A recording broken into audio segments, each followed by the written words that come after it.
Number 3, Kyle Calderino. Number 12, Matt Bird. Number 14, Nathan Cousins. Number 23, Jacob Clark. Number 32, Lucas Billings. Starting lineup for Rutland Town, 5th grade. At guard, number 5, Brandon Bailey. At forward, number 15, Ryan Coughlin. At guard, number 22, Trajan McGee. At center, number 24, Jared Moore. And at forward, number 33, Aiden Hall. Now you've met the Rutland Town 5th grade team and its entire roster, and everything on Mettawee. And this should be a great matchup tonight to get the second evening of the tournament underway here. A lot of enthusiasm out here. Number 6, Ryan Decker. Number 14, Andrew Hila. Number 20, Anthony Tony Whitlow. Number 24, Adam Pills. Number 25, Cole Moores. Number 30, Brandon Park. Number 38, Sheldon Park. Number 40, Nathaniel Maitrek. Starting lineup for Mettawee. At center, number 7, Sterling Adams. At guard, number 15, Ronnie Taylor III. At guard, number 31, Jack Jacob. At forward, number 36, Josh Hughes. And at forward, number 37, James Andrews. And that is Mettawee, and that's the entire team. They'll be wearing the dark green uniforms. They'll be taking on Rutland Town in game number 1 of the second evening of the tournament. Let's get it on. You see Rutland Town anxious to go. They're set to get going. 5th grade squad, and again, you've read the rosters. You've heard Pat Lawhan do the introductions. Great job by Pat Lawhan, as always. He's an icon here, not only in West Rutland, but in the entire United States. And since PEGTV is on the internet now, he's an icon worldwide. You go to www.pegtv.com, click video on demand, and you can watch the Glodzik tournament anywhere in the United States. For this match is Mike Canty and Ray Dean. A round of applause for those guys. All right, don't forget the volunteers here are all the referees are all volunteer, and people at the concession stands, the timekeeper, bookkeeper, scorekeepers, this is all ran by the volunteers. The money goes to the West Rutland Booster Club, and we are underway, set to play basketball. Just kick back and enjoy the youth of the community, and Mettawee trying to get the first points of the evening, and that ball picked up, and here comes Rutland Town. 5th graders, the Chargers are called. They're charging down the court, and they'll get to the baseline, and they need some help now. They want to try to go baseline down inside, up, and just missed the shot. Got their own offensive rebound, and it's going to be slapped out of bounds. It's going to stay with Rutland Town. That was number 24, Jared Moore, that got the shot away. The catch, lines it up, and a little bit strong, and Mettawee will get the rebound. There's going to be a pick-up. Yes, Rutland Town will get the basketball back. They're going to launch it up, and that's going to become a rebound down inside by number 36, Josh Hughes. And here comes Mettawee quickly into the front court, and they want to save it. Yeah, they will save it from going out of bounds. Pass back to Hughes. He's at the top of the arc, got to the free throw line. Ball will pop free, and it'll be picked up by Rutland Town, the Chargers, with 5:15 to go in the first quarter play. Getting in like that baseline, they got open, and that was a tough angle. Fakes up, and we have a foul. The first foul of the ball game. And Mike Canty will make the call. It's going to be Sterling Adams called for the foul. So Sterling Adams called for the game's first foul. And that will send number 22, Trajan McGee, to the line. So McGee, going to get 2 shots here, fouled in the act of shooting. That happened with 5:06 to go in the first quarter. And that first shot is going to be a little bit shy. Had nice rotation on it, good release, and came up just a little bit shy. So McGee made the adjustment and will get the basket. It's going to be 1-0, and now Rutland Town will go into a full court press mode, and they're going to come long pass all the way up to Hughes. He'll make the grab. He's got a lot of lane to drive to let the defender fly by and just missed the bunny shot. Rutland Town wanting to play up tempo, and here they come. Far side of the Hinchy Gym, and they're going to pull up, look for the trailer on a play, kick it back. That's going to be a 2-point shot, and it's going to be off the front of the rim, come straight down. Another offensive rebound for Rutland Town, and boy, they're getting their chances, that's for sure. And it's going to go out of bounds. It's going to be Green basketball. It'll be Mettawee basketball. It's Jacob. I'm sorry, that's number 13. Looking backwards, I don't have a 13 on my roster. That's going to be a turnover, and Rutland Town will have the basketball back. They're going to send number 24. Jared Moore over to the far side, and he's going to try to get the ball into play. And good job of hanging on to the ball after there was some contact there. They're looking to pump the ball down inside, picked off, and up ahead. Mettawee on the break. Might have taken some extra steps there, and I think that's going to be the call. Number 15, Ronnie Taylor, called for the travel. And the first sub of the ball game coming in will be Rutland Town coming in. It'll be number 3, Kyle Casarino, coming in. He's going to replace Ryan Coughlin. So Coughlin, good work out there. We'll take a breather and sit down on the bench and catch his breath. It's 1-0 Rutland Town. They've got the basketball. They've got the lead. And you are watching the Glodzik Tournament 2009. They'll pick the ball up, dump along the baseline, shot up high, trying to adjust to the defender that got in front of him and just overshot the basket. It's going to be stolen away and kissed it off the window and in. It's going to be Moore with the basket, and they're trying to go long distance again, and Hughes, again, wide open behind the press. Will put it down behind the back, and he's taken away there by Casarino, and it's going to roll over to Brooke Griswold, member of the West Rutland Girls Varsity Squad. She'll pick up the basketball. You see Casarino and McGee in the backcourt, and Casarino looks like he's going to run the point right now. Casarino, only a 4th grader, playing up right now, and he's also been the state champion free throw shooter.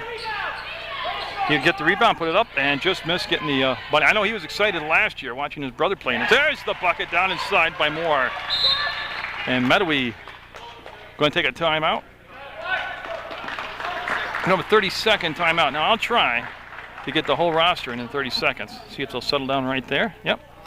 And for Mettawee, coached by Dennis Morse and Laura Decker, they have Ryan Decker, number 6, Sterling Adams, number 7, Andrew Keela, number 14, Ronnie Taylor, the 3rd, number 15, Anthony Whipple, number 20, 24, Adam Bills, Cole Morse, number 25, Brandon Park, number 30, Jack Jacob, 31, Josh Hughes, 36, James Andrus, number 37, Sheldon Park, 38, and Nathaniel Mychak, now number 40. And that's the entire roster. And this is a Mettawee timeout, so down 5-0. They're got to get used to the full court press and the tempo of the game being played right now by Rutland Town, 5th grade. You see Anthony Whipple will take the ball out of bounds, number 20. He's going to have James Andrus, number 37, back there with him, along with Sterling. And it's going to be picked up, controlled, and dumped into the front court. Mettawee. Oh, Hughes open again. A little bit strong with the shot, and it's going to go out of bounds, and it's going to be white basketball. And there it is for Sterling Adams, number 7. Out there was on that press break. So Casarino gets the ball in bounds, and McGee will cross over at the center of the court and rifle the pass down in the corner. It's going to be picked up by his teammate Clark. Clark, great pass along the baseline. That was blocked, and it'll get out of bounds off from Adams. So Adams got up and blocked the shot, and Rutland Town will retain possession. That looks like Moore. Casarino, that's his spot, and nope, not this time. It'll be a little bit off the mark. Clark will chase the loose ball down, and he'll bring it back outside to McGee. McGee, I'm sorry, that's not McGee, that's Moore. And Moore, I believe, hit that in line, and it'll be Mettawee basketball. 5-0, 3:10 to go. Rutland Town with the lead, first quarter action. Casarino on the press, trying to deny the ball to come up the court, and Mettawee will break the timeline, and they'll spin back to the center of the court. And they're trying to get the pass over the top of the defense. Clark almost got the steal, and it's taken back by Mettawee. And again, they've got 2 men behind, open, and no. One more chance. That was blocked down inside. I'm not sure which number got it. Casarino has the ball now. He's got a chance to go up underneath and got the finish. Casarino will get the bucket. It'll go 7-0 Rutland Town. Clark with a hand on it, couldn't control it, and now Mettawee just got to kind of settle down. And they will get it up over the timeline, and again they'll fire the ball up into the front court. There's the drive foul. Got shots coming up. 2 shots coming up on the drive. He was fouled. Moore will pick up the foul, number 24. So he'll pick up his first foul, and that's also the team's first foul. They'll send James Andrus, 37. Yep, James Andrus to the line. He'll be shooting 2 at 7-0. Rutland Town 5th grade lead, and Mettawee looking for their first points of the game, and it'll be a little bit hard off the window. You'll get a second chance here. I'm sure the players are a little bit jacked right now. Got a lot of adrenaline in them. And Ryan Coughlin for Rutland Town will be coming in the ball game on the substitution. Remember, he started, took a break. Now he's back out there, and he'll be replacing Nathan Cousins. So Cousins now will go to the bench and get hydrated up and get set to come back into the contest. And Andrus, and he got it this time off the window and in. Casarino quickly into the front court, killed the dribble, brought the ball to Moore. Moore to the free throw line, dumped it down inside. I tell you, it was a great look down inside. Ball is saved along the baseline and will go off from Adams out of bounds. Good hustle by Adams of Mettawee. It went off. No, sorry, it was not off from Adams. It was off from one of the Rutland Town players. Andrus will go over to Adams. Adams will turn and got to settle down. They're going to try to feed down the low post to Hughes and call the travel. They're looking to get the ball down to Josh Hughes, number 36. And he's had a lot of time. He's been open down the floor. They're just having a little problem getting the ball up the floor to him. And again, you got time about young age group here. Big gym, big crowd. And they're a little pumped up right now. And it's going to be McGee going up the bleachers. He'll come back. Trajan McGee. And for Rutland Town, number 33, Aiden Hall now in the ball game. And Mettawee, they're going to allow the substitution. Yes, there's going to be Cole Morse, 25, coming in for Mettawee. 1, 2, 3, 4, 5, 6, and Hughes will be coming off the floor. So in a 7-1 game, Moore got the ball on the inbounds pass. He wants to go baseline, and it's going to be taken away by Andrus. He'll find Adams. Adams. Boy, the crowd for Mettawee tell him slow it down, slow it down. Time when you play against the press, look at that, and McGee did it. Trajan McGee with the steal in the basket, making it 9-1 Rutland Town. We've already had one 5th grade team advance into the tournament deeper, and that was the Christ the King 5th grade squad. Taylor drives, stops, pops, a little bit long, and it'll be on the baseline. They're going to tip the ball back into play. It's going to be taken out of there by Casarino. Casarino will slow it down, stop at the arc. You've got to stay out on the arc on him because he can shoot the lights out from out there. And nope, 2 bounces wouldn't drop. Ball will be tipped around, and it's going to be, now it'll be out of bounds. It's going to be white basketball. Taylor and Morse both there for Mettawee.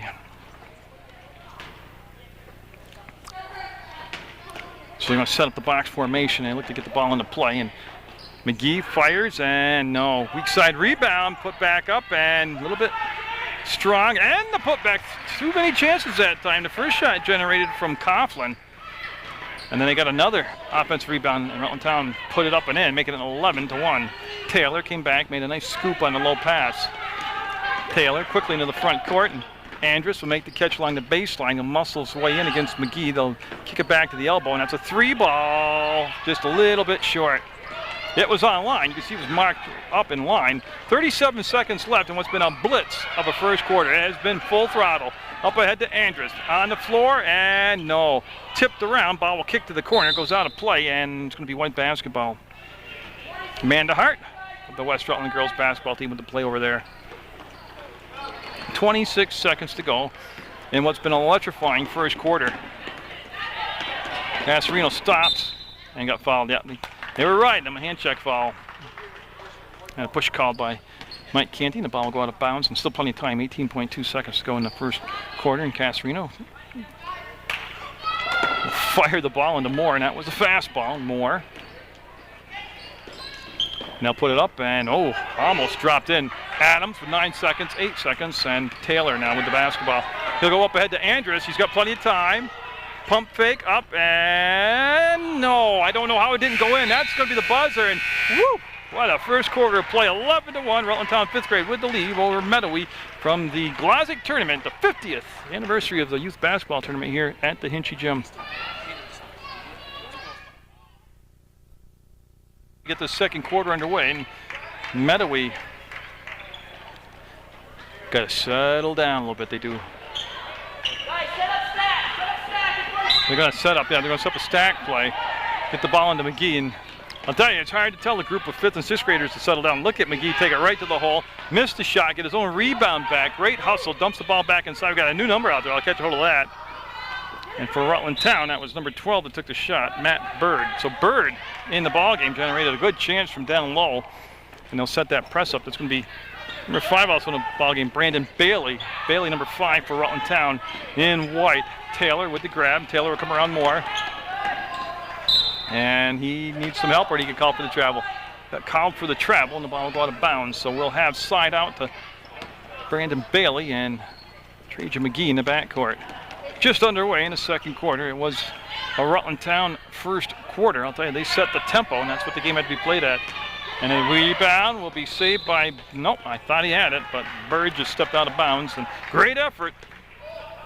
You see Bailey on the inbounds pass and picked off by Clark. He'll ball fake, put it up, and be a little bit off the mark. More, no. And they'll look at the ball and save back inside. Rutland Town will put it up and got it. Matt Bird this time will get the bucket and make it 13-1. Rutland Town. Up and a little bit hard off the glass. That was Bailey with the shot. And I'll tell you what, Dan Sleeman from Mount Anthony will love this type of basketball. They are generating a ton of shots on the assumption that the more you shoot, the more baskets ratio-wise you're going to make. You take 100 shots in the game and make 50 baskets, that's 100 points. And that's what Dan Sleeman down in MAU used to tell me all the time. And that'll be a turnover, and it'll become Rutland Town basketball. It slipped through the hands of Cole Morris, number 25. Rutland Town looking to go deeper into the tournament. Right now sitting in a good position at 13-1. Mettawee with the steal. The ball tipped away. We're going to have a foul called on Moore. Yes, 24 white will be Moore. That's the official call. And nobody in foul trouble yet. We have that pin. Do you want it right quick? And they have a lot of air in the ball. They want to let some air out of the ball.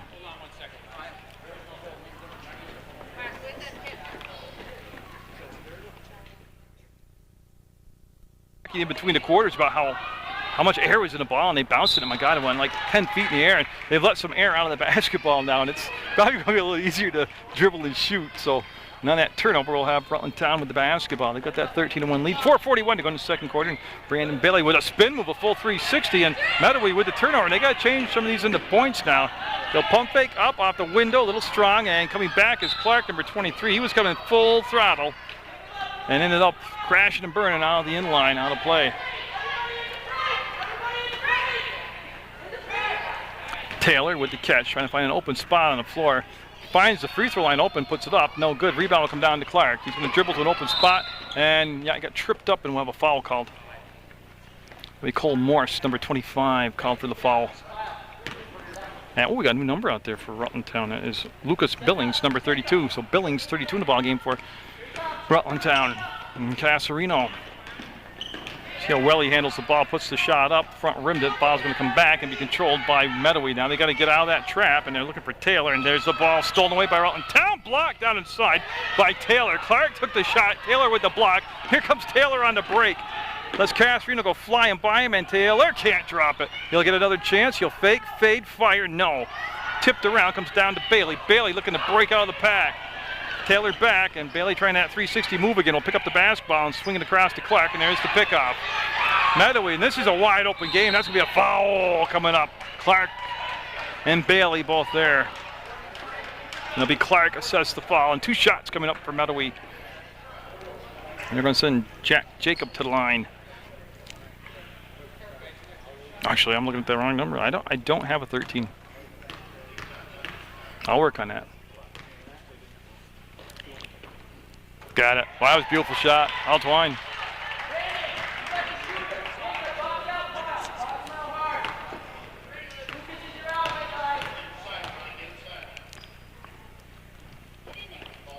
And can't get that one. And cut the lead to 13-2 now. That ball will be tipped to the corner. And the West Rutland varsity girls basketball team taking the game in here. And they're getting a lot of action with the balls flying over in that corner.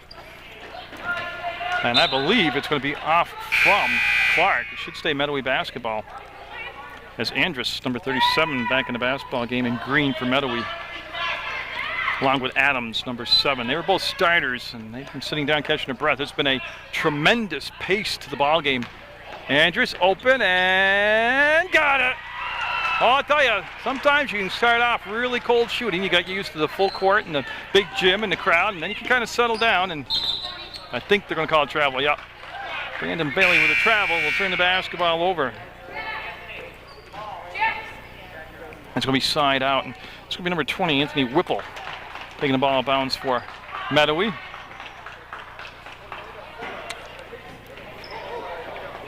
And the official looking for another body, and yes, Clark coming down. 1, 2, 3, 4, 5. Yep. And it's going to be off from the fingertips of Andrus. Now Casarino, and he'll get it for his second bucket of the night. Oh, and again, they got behind the press. They've got a 2-on-1. Casarino up in the air, just enough to for a moment to divert the attention, and then Andrus with back-to-back baskets. 15-6 now. Things getting a little bit more interesting in the basketball game. Casarino all the way to the outside elbow, below the arc. We'll kick it off on that side, and that might be a little bit off the mark. It was saved on a great athletic move down there by Moore, and a jump ball as Bailey will tie up Adams. And I guess it's Rutland Town's basketball. They're getting into a line formation. And that's going to be slapped out of bounds by Andrus. Nice play by number 37 in green, Andrus. And they go to the box formation now as they call out a different play from the sideline. Clark made the grab. Taylor there defensively slapped the ball away. It's going to be saved. No. Whipple with the ball. Casarino will knock it away. And we'll have a travel call. That's Lance Billings, number 1 in the ball game. I missed that substitution, but Billings in the ball game for Rutland Town 5th grade. And McGee coming back in the ball game for Bailey for Rutland Town. 15-6, 2:45 to go in the half. And they'll go off from Adams out of play. That was a hard pass to handle because that had some garlic on it. That was a hard ball thrown. And again, Casarino found an open spot on the floor. They got him the basketball. Casarino, wants to wrap the pass around, go baseline, and Casarino will back up and have his pass picked off. No, he's going to get the ball back. And he's just trying to find an open man. Moore lines it up and knocks it down. Moore with the bucket all twine, swishes the basket. 17-6, Rutland Town. Andrus killed the dribble, will throw the ball back to Taylor. He'll make the grab, he'll circle around. On the curl, come up the center of the court. That's when we picked off. That was Moore that Retta intercepted. He's got a man up ahead. It's McGee. McGee stops, sets, fires, and interesting, he didn't take it in for the layup. Then the putback by Moore is good. 19-6, so. Yeah, we'll have a timeout by Mettawee, and I'll follow Rutland Town over their huddle. It's going to be a full timeout, and I'll let them get settled down around their coach, and I'll read the roster to you so you know these young men. So, again, they're the future high school stars you'll be watching tomorrow, watching them today on Munger Vision at the Glodzik basketball tournament. Number 1 is Lance Billings. Kyle Casarino's number 3. Brandon Bailey 5. Matt Bird is number 12. Nathan Cousins 14. Ryan Coughlin number 15. Trajan McGee 22. Jacob Clark 23. Jared Moore 24. Lucas Billings 32. And Aiden Hall wearing number 33. And the head coach Chris Bailey. And David Cousins is the assistant.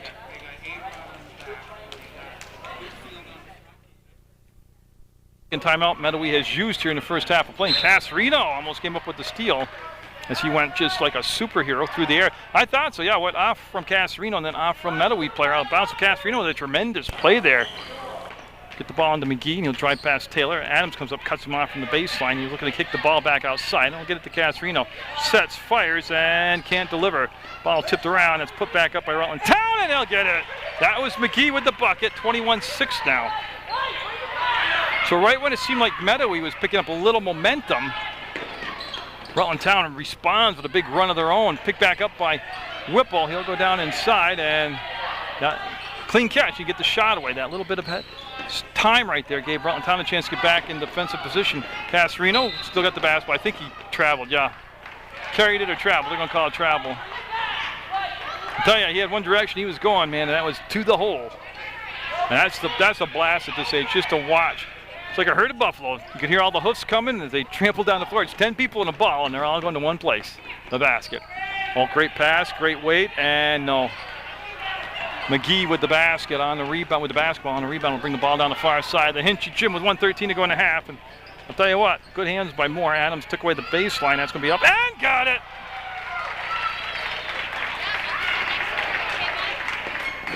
This Rutland Town 5th grade team, talked to their coach briefly before the start of the ball game. They play up. They play a lot of 6th grade competition, and you can see where it's paid off.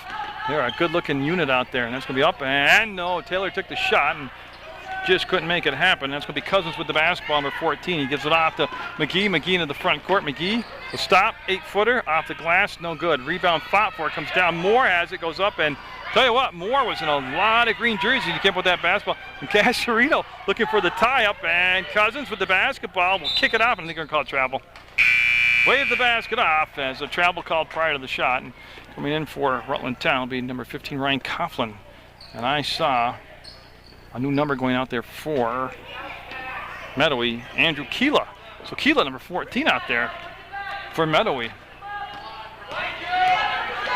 Taylor gets to the elbow, brings it back, that's up, and just a little bit long. Adams with the rebound, wants to step to the basket. That's Keela to Andrus, he's wide open. Nope, pounded it off the glass. One more time, it's going to count. I'm waiting for the official to say the basket was good. Basket is good, and boy, Andrus coming up with a big first half here for Mettawee. Will cut the lead down to 23-8 and a chance to make a 3-point play here. Yeah, so James Andrus at the line. Will look, will fire, and will not get it. Look at Taylor, got it. So they get 2 points instead of a 1 point, and that cuts the lead now down to 13, 23-10. 2 seconds, 1 second, it'll count. No, it's gonna be a little short. What a great first half by both schools. We have a 23-10 Rutland Town 5th grade lead over Mettawee from the Glodzik Tournament 2009 on Munger Vision.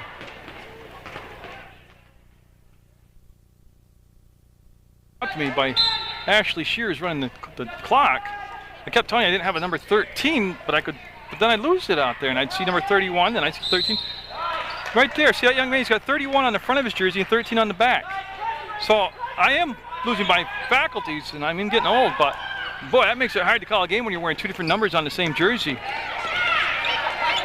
Oh, knocked down, comes right back into play, picked up by Trajan McGee. McGee just muscles his way around the corner, and he wants to dump the ball down along the baseline, and we're going to have a push call on Adams, I believe. And yeah, Adams will be called, Sterling Adams will be called for the foul. Josh Hughes there in that vicinity, but it'll be Adams getting the foul. And you see Brandon Bailey all set to go. I had to give the official back the ball to them to touch it up. Well, I just absolutely adore this age group to call their games, boys or girls, but it's just nothing but pure passion and excitement and love of the game out there. They would play for 8 hours solid if you let them.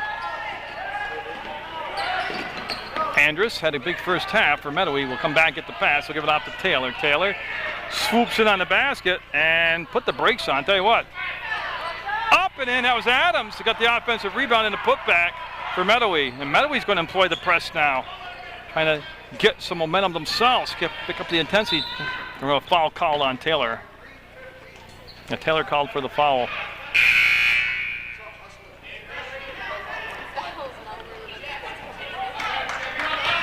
And I'm waiting to see, oh, I lost the basketball. There we go. Now I have found where the ball's going out of bounds. Rutland Town's going to run that stack formation. They'll bring it into Moore. More solid effort in that first half. Rutland Town really clicking on all cylinders in that first half of play. That's going to go off from Hughes. Oh, I thought he pulled it off. No, they're going to say green basketball. So the man with the 2 different jersey numbers, Jack Jacob, brought the ball into play.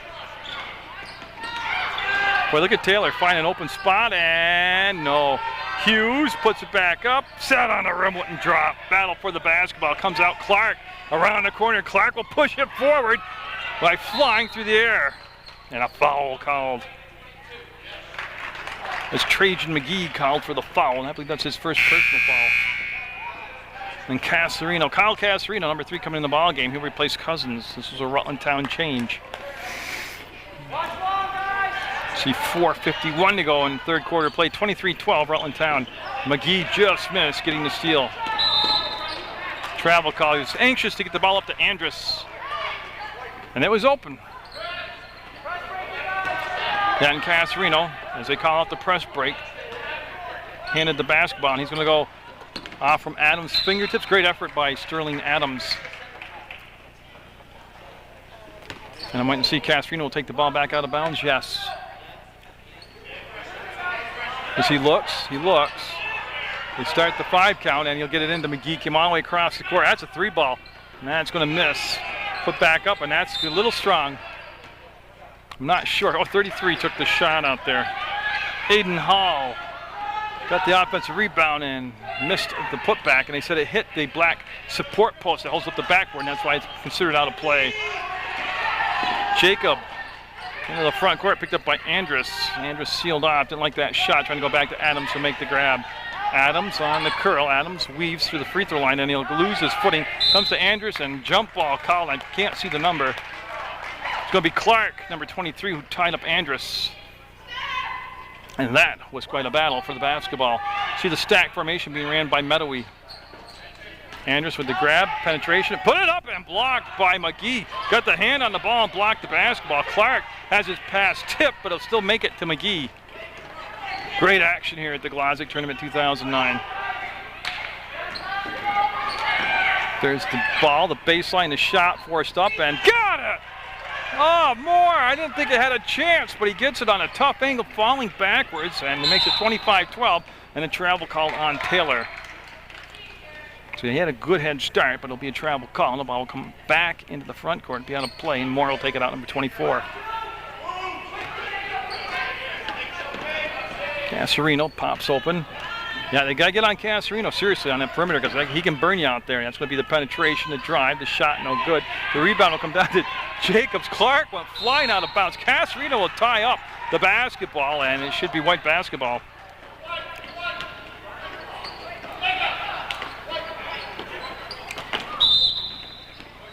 Got a push call on Andrus. Frantic action out there on the court. They're going to bring number 15 back in the ballgame for Rutland Town. That's going to be Ryan Coughlin. And then Whipple, Anthony Whipple, number 20, coming in for Mettawee. And he'll be wearing he'll be wearing 20, but he'll be wearing a green jersey. All week long, just some of the greatest action you'll see right here at the Glodzik Tournament. March Madness right here in West Rutland. Up ahead to Taylor for the dunk. No, he'll pull up, bounce it off the window and in.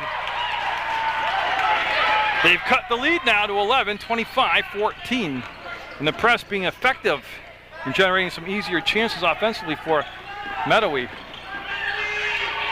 Oh, and that ball all the way in the back court will be touched, and no violation. Whipple will pick it up. That's a long three, and he just missed it.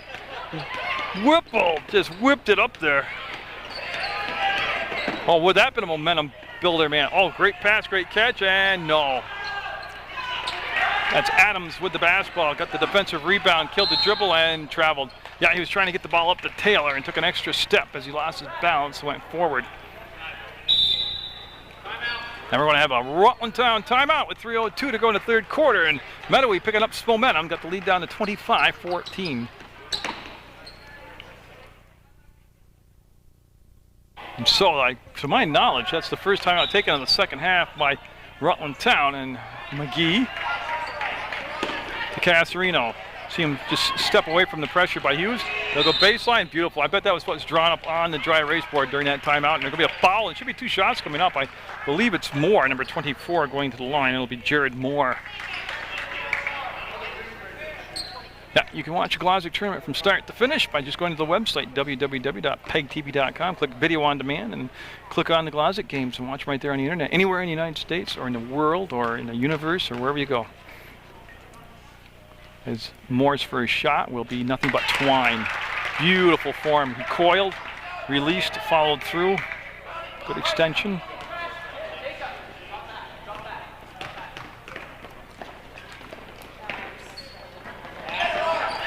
And that's going to be Taylor. Got the offensive rebound. He's going to bring the ball down the floor himself, and he's got a lot of G-force behind him. Andrus Ball fakes, penetrates, lost it on the dribble, picked back up. It'll be Clark with the basketball. Clark head up all the way down the floor, gives it back to Casarino. He just crossed the timeline, so there'll be no violation. Baseline up and got the bounce. Casarino with 6 unofficially in the ball game. And Andrus. Again, Mettawee making some progress here, but then they'll toss the ball away, and that's going to go off from the foot back to Andrus. That was McGee that dribbled it off his foot. Andrus. Taken right out of his hands by Clark. Clark up ahead to Casarino. Casarino, will he dunk it? No, he's going up for the layup and can't finish it. Rebound, straight up, straight down. The shot went, comes back to Rutland Town, up, and that might have been partially tipped. Whipple will have the basketball, and Whipple got fouled. Tremendous, tremendous effort on the court here by both teams in this game on the Hinchy Gym.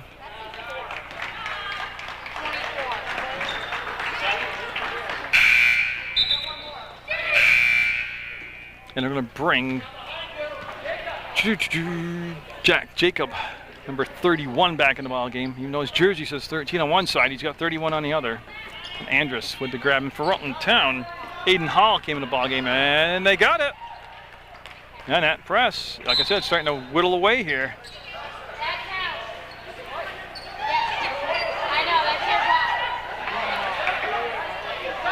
Yeah, what happened there was they put the basket in.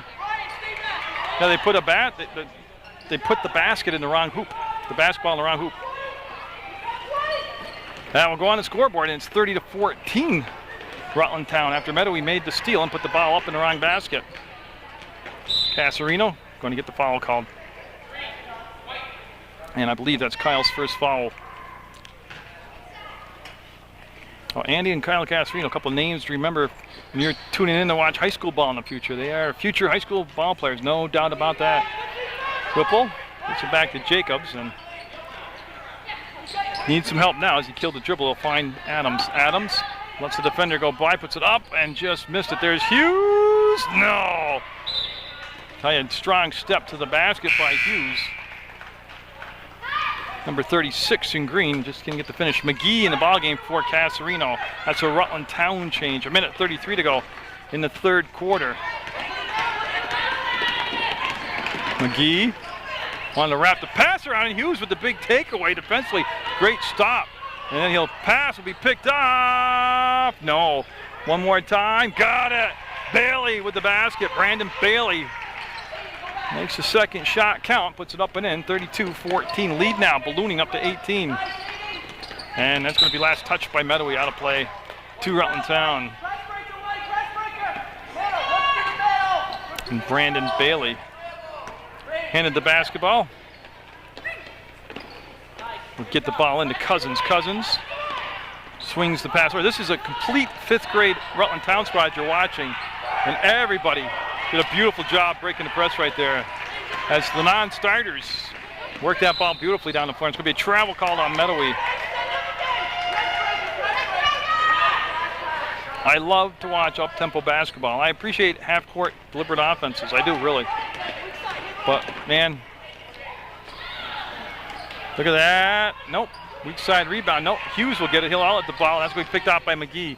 He'll snap the pass along the baseline, just a little tall, looking for Bailey.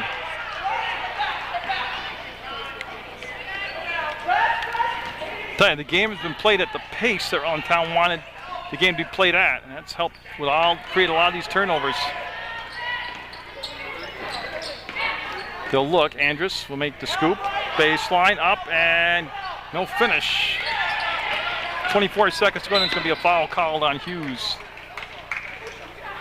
Yeah, he stopped the ball from coming up the floor, but he'll be picked up the foul in the process, and McGee will take the ball out of bounds. Yeah, and they're going to go out of play. Yeah. Now they're going to bring it back to the origin of the pass. It'll be Mettawee basketball. Now it'll be Jacobs taking the ball out of bounds. Jacob in the Whipple. Whipple.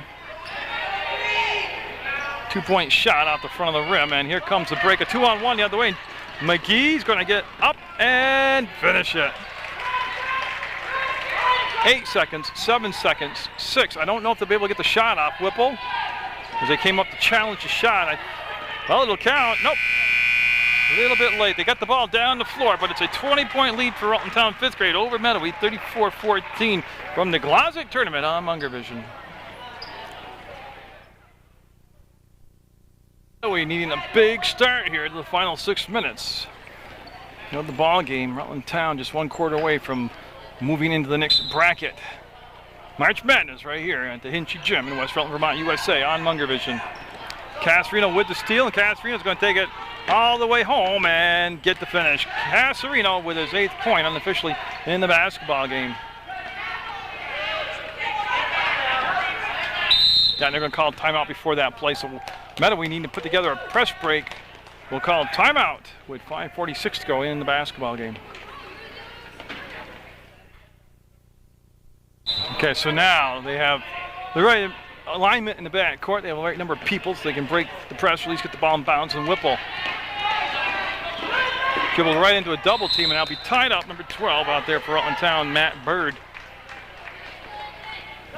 Again, this is a all 5th grade Rutland Town team. You can see how organized and drilled they are out there, and they execute extremely well. Casarino, reverse directions, had the ball taken away, and Jacob will be fouled by Casarino. He'll pick up foul number 2. Yeah, and it'll be just side out. Nobody's in the bonus situation yet. Nobody even, I don't believe, no, we didn't get to the bonus in the first half either. And that will be controlled by Mettawee. They'll drive, baseline, put it up. That was blocked again down in there, and I think it was Clark. Yes, it was Clark that got the block. Casarino off to the races, up and got the finish. Casarino, who is just a 4th grader. Oh yeah, that's pretty scary, huh? A 4th grader playing in a 6th grade tournament with 10 points. Make it 12. And you should see him shoot free throws. I did a show with him because he was the reigning champion of free throw shooters for his age group in New England. And I stopped him at 25 in a row because I was going to run out of time on the show. He told me he had made up to 40 in a row before. Lance Billings in the ballgame now for Brandon Bailey for Rutland Town. And Jacob will take the ball out of bounds for Mettawee. 4:59 to go on the clock in the first game. We'll have a lot more basketball for you coming. Well, I'll have a lot more basketball for you coming in from the Hinchy Gym at the Glodzik tournament. Casarino will put it up and get it. I tell you, I've seen high school kids can't finish shots. Mr. Casarino at 4th grade level is a finisher. Clark got a piece of it, still goes to Morris. And we'll have a jump ball. It's Clark that came in behind and tied up Cole Morse. And they'll take it side out. It'll be Mettawee basketball. Like I said, Christ the King 5th grade has already advanced to the next level of this 5th, 6th grade tournament. And Rutland Town on the verge of becoming the 2nd, 5th grade team to get a win in the opening round. And Clark, there's no doubt about it, will pick up the foul. Again, they'll get all volunteers this tournament. Volunteers officials have done an excellent job. Is coming in for Rutland Town, Ryan Coughlin, number 15, and number 14, Nathan Cousins. 42-14 in Rutland Town. A lot of energy, a lot of pressure defense, a lot of up-tempo offense.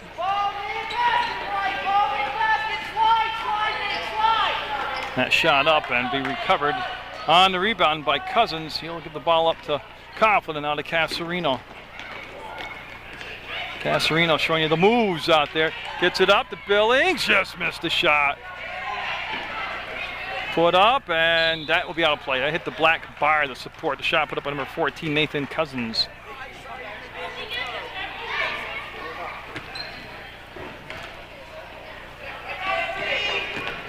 And that will come down to Cole Morse, and Morse able to break the press, get it to Whipple in the center of the floor. Whipple on that side, that's up, and just off the mark by a whisker. That was number 38, Park. Casarino off the left side will get it. Well, this isn't a fluke performance by Casarino. I have seen the young man play ball before, and I never want to play him the game of horse. No, sir. But I'll tell you, they are organized, and they are together as a team of 5th graders, and I tell you what, I haven't got the brackets in front of me, but I would be very seriously watching this Rutland Town 5th grade team if I'm the next opponent, whether I'm a 6th grade team or not. I'd be watching this group of 5th graders. Like, I don't have the brackets in front of me, but the Christ the King 5th grade team, same deal. I'd be a little leery of just saying, well, I'm a 6th grade team coming in against Rutland Town or against Christ the King. And what they're doing right now, yeah, they're matching up defensively. Triangle defense, right. Yeah, and Mr. Canty doing a good job here as he gets everybody organized so they know who's guarding who. And 32 taking the ball out of bounds is Lucas Billings. So Lucas Billings will get it into Trajan McGee. Trajan's a pretty cool name. You don't hear that name very much. Comes Taylor, and he's got a chance. He'll cross over, wants to go on the right-hand side. No. And then a collision, the ball will pop free. It'll be taken out there by Hall. And Hall, we have some players. Yeah, everybody got up there. It's a 3-boy collision back there, and it was just an official timeout. He wanted to make sure everybody was okay. And I'm looking for who's going to take the ball out of bounds. It'll be Moore that will take the ball out of bounds. He's going to throw into the front court to Billings. This is Lance Billings that got the pass. Up and no, it's Ted on the rim, wouldn't drop, and they're going to whip the pass out. Yeah, Whipple got fouled. And that's going to be foul number 32, Lucas Billings. There's a Lance and a Lucas Billings out there, and that's what's kind of throwing me for a loop right here. And I got to kind of get those guys down, and that's going to be the 7th team foul, so we'll have the 1-and-1. So at 2:51 to go in the ball game, Rutland Town with 17 fouls now. They'll be sending Mettawee to the line. Whipple will be taking the shots, and this is just the 1-and-1.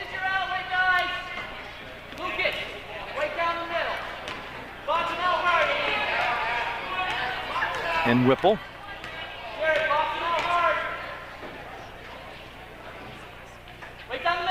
Just did miss it. Moore with the rebound.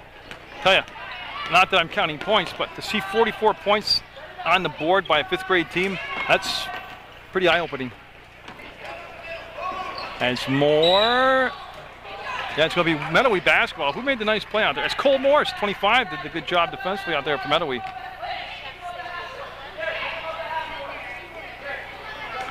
Yeah, so they'll pull back the press to half court, and Taylor will get the basketball. Taylor steps inside the defense and gave up the shot to get the ball down low. That was put up, no good. I believe that was Keela that took the shot. And Mettawee will get the basketball back. Taylor up, 2-point shot. No, trying to use the backboard to put the shot up and in. And you can see Billings able to spin away and get the ball to Moore, up ahead to McGee on the floor once and finishes it. He really didn't get a clean grab on the ball. He wanted to give the ball up to his teammate number 1 there, Billings, but if he would have made a clean grab, he probably would have made the pass. There it is, down baseline to Keela. Taken out of his hands by Moore, and Moore needs some help. And then Cole Morris able to get in there and slap the ball away. Cole Morris, number 25, quick hands. He's made some good plays defensively out there for Mettawee. From the free throw line, no, he jacked it up, got the rebound, and he just put the shot up from behind his back. Well, hey, he might have gone. Whipple likes that outside shot, almost got it in. Taylor got fouled, and I believe Taylor's going to get 2 shots. So Trajan McGee called for the foul, and that will send Taylor to the line. Yeah, so they're going to stop the clock and get 2 free throws here. 1:31 to go in the 4th quarter, and Rutland Town 5th grade is going to move deeper into the tournament as Coughlin and Cousins coming back in the ballgame for Rutland Town. They have to wait for that second shot. And we'll do a second try here. They're trying to salvage 1 and 2.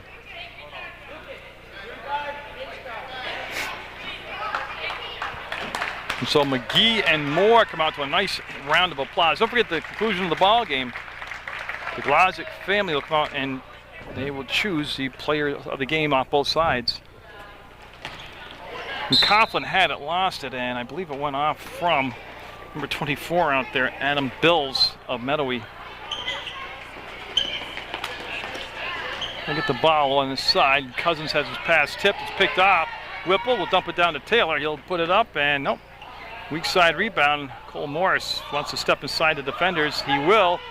Up and no, just tough angle to take the shot. And Cousins got the pass off, and that'll be picked off into the front court. 67 seconds to go, and Billings trying to get in front of the pass, can't quite get there. Keela was down the floor. They just couldn't give him the basketball. Now Taylor. That's great defense. Tell you what, there were 4 of the 5 white jerseys on that side of the floor. Somebody had to be open on the weak side. That was partially blocked by Aiden Hall. Comes down to Billings, up ahead to Billings. So the Billings to Billings connection. And Billings on the drive will put the shot up, and Hall had it, lost it, up, and no. Cousins reaches for the basketball, has it, puts it on the floor. He'll dribble to an open spot, turn, fire, trying to use the window. The old spinorama move, and that's going to be a hard shot. You got to love this age level. There, they got it. Cousins with a big smile on his face gets the basket. Tell you what, that was tremendous passion for the game, and they're going to call Taylor for the travel. With 11.8 seconds to go. And for Rutland Town, coming in is Matt Bird, number 12. And that's going to be off from Keela. And Coughlin, nope. That ball's going to come all the way back up. Blocked by Taylor. 5 seconds, 4 seconds. He's going to go up, and nope. And Billings will chase after it. That's going to be the ball game. It's going to be a 48-14 win for Rutland Town 5th grade over Mettawee. Good job by the officials and a great ball game. Rutland Town, Mettawee, we expect you back next year. You can see We will have the mom and daughter coming out. That's Glodzik Higgins and her beautiful daughter Bethany. And they'll hand out the. Well, they have dog tags marking the 50th anniversary of the Glodzik tournament. Consolation, go ahead, guys. And they also have the consolation gift coming out. Mettawee will come out as a team now. And They are 50 years nice or dog tags, so the kids will remember that this 2009 was our 50th, our 21st at Glodzik tournament, and that you folks participated. We expect you back next year, and go ahead out, a nice dog tag.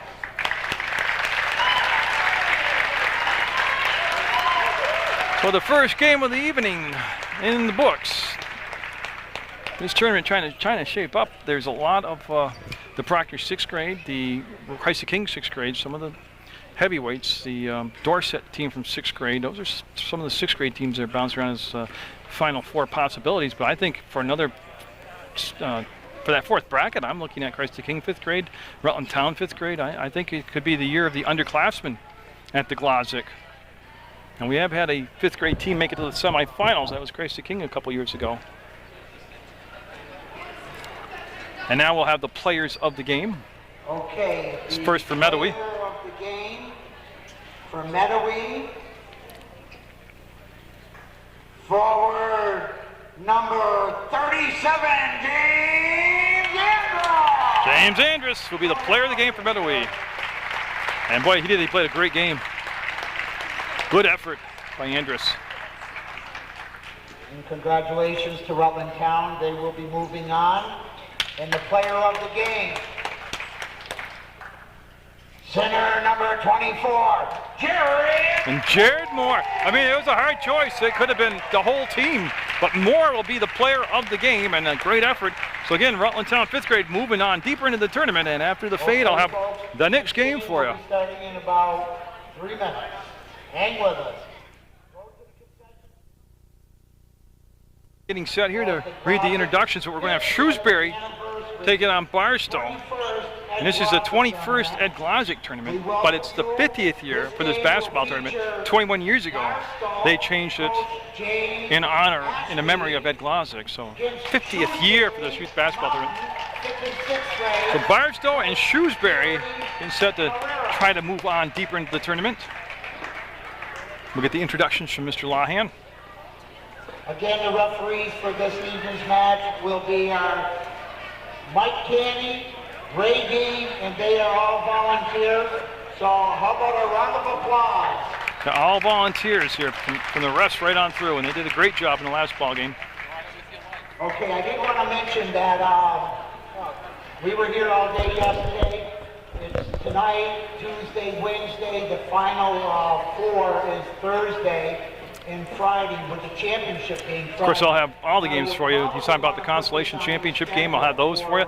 Championship games always a rush. They have the laser show, the fog machines, the you name it. It's just like an NBA introduction. For West Rutland Booster Club, but there will be a lot of things going on here Friday evening for the kids.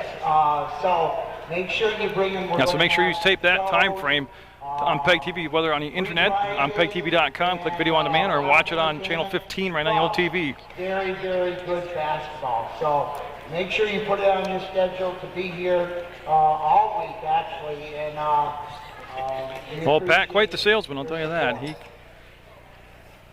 He could sell an anchor to a sinking ship. For Shrewsbury Mountain, announce all the players. It's Barstow in the blue, and Shrewsbury in the green. Congratulate or shake referee's hand and the other coach's hands. You run out to the center of the floor. For Shrewsbury Mountain, number 42, Jonathan Mettawee.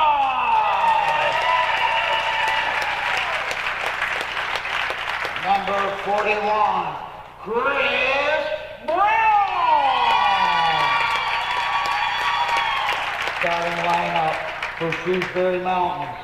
At forward, number 54, Kyle Rewind. At guard, number 34, Keon Hutvader.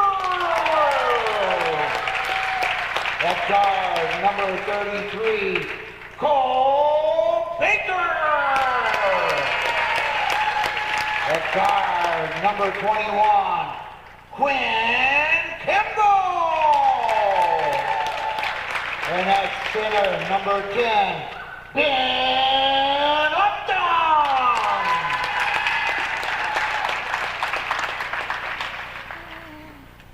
For Barstow, number 31, Pat Dugan. Number 3, Kayla Bizon. Double up 0, Kristen Schuler. Number 12, Alex Duffy. Number 20, Garrett Hastings. Number 21, Ryan McGinnis. Starting lineup for Barstow. Forward, number 4, Matt Sinico. At guard, number 5, Hannah Ashby. At guard, number 23, Brett Novak. And at guard, number 24, Marshall Root. And at forward, number 30, Taylor Smith.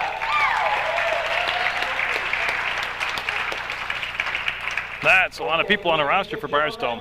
If you're ready, let's get it on. Defensively here, you're going to have Barstow in the blue with the yellow lettering and Shrewsbury in the dark green uniforms. And 6-minute quarters, overtime if necessary. Winner moves on into single elimination, and we are good to go. Yeah, and everybody getting in alignment here. And it'll take me a while to learn the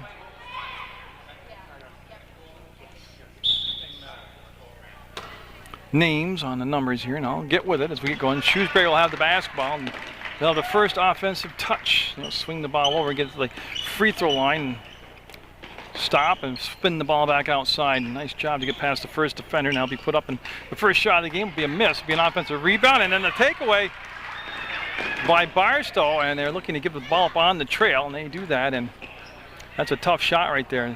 The weak side rebound will be missed. Ball for the basketball down inside. Shrewsbury will come down with it. So each team had a chance here on their opening offensive touch, and you see right now it's good defense being played out there by Barstow's number 5, Hannah Ashby. Ooh, crashes to the floor. That was number 33 for Shrewsbury, Cole Bankert.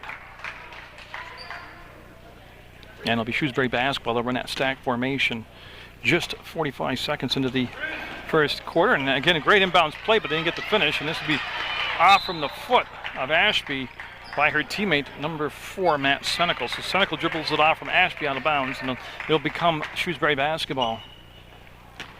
Little inbounds pass, and they set the screen up, and Ashby able to go right through it. And almost a steal again.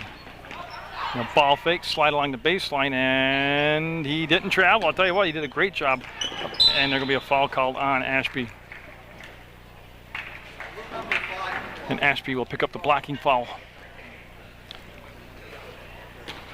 And that ball will be taken out of bounds by Upton. So Ben Upton for Shrewsbury on the baseline.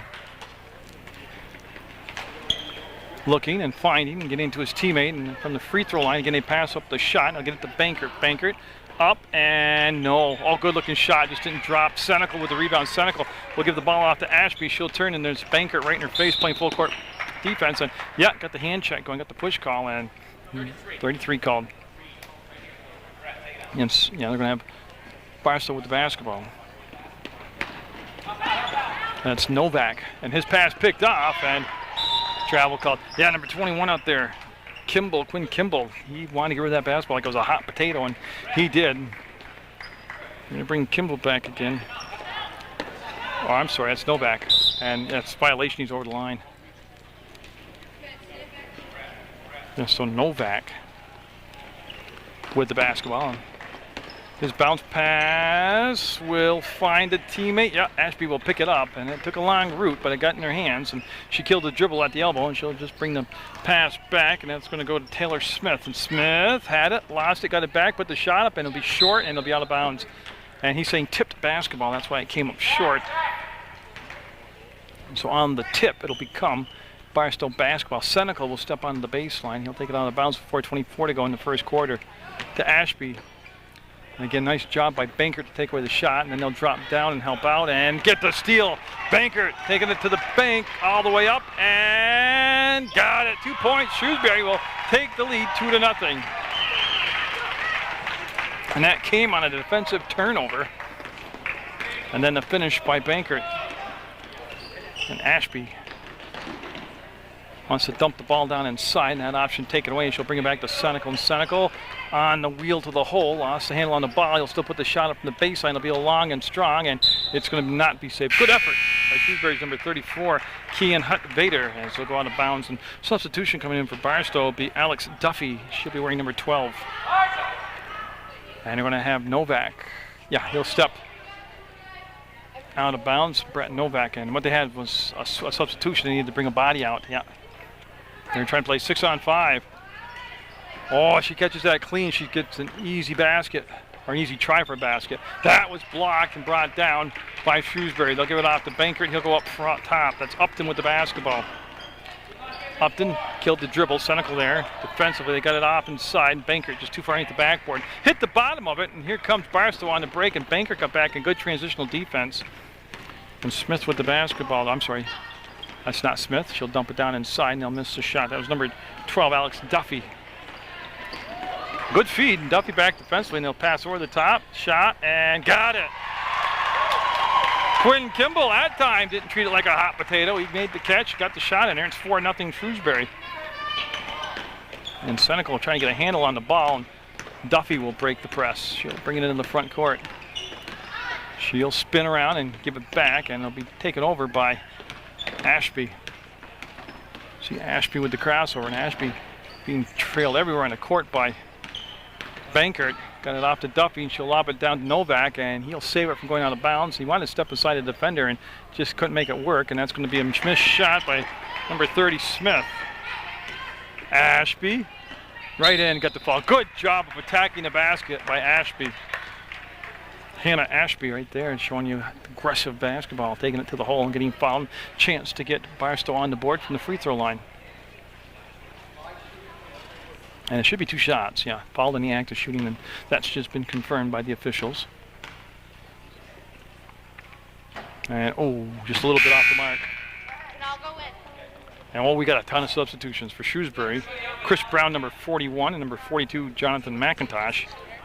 And for Barstow, let me catch up on the numbers. We've got 00, Kristen Schiller. Number 20 came in, Garrett Hastings. Caleb Bizon is out there, number 3. And that's a violation. She didn't hit the rim, so the ball will go over to Shrewsbury, and they'll have that 4-0 lead. And now coming in will be Pat Dugan, number 31. And that was a Barstow change. So I think I'm caught up to date on all those changes here. And again, you bear with me, and I'll try to get you through the evening, okay? We got a 4-0 game. Shrewsbury with the lead. Bankert with the basketball. He plays for Shrewsbury. They got the dark green uniforms on, and they're looking to come to Hastings on this side. That's McIntosh. I'm sorry, McIntosh will bring it back to Bankert. He'll penetrate, get fouled, and just missed getting the basket. So foul will be on Dugan, number 31. And Bankert should be at the line. Yeah, and he's going to get 2 shots out of the deal.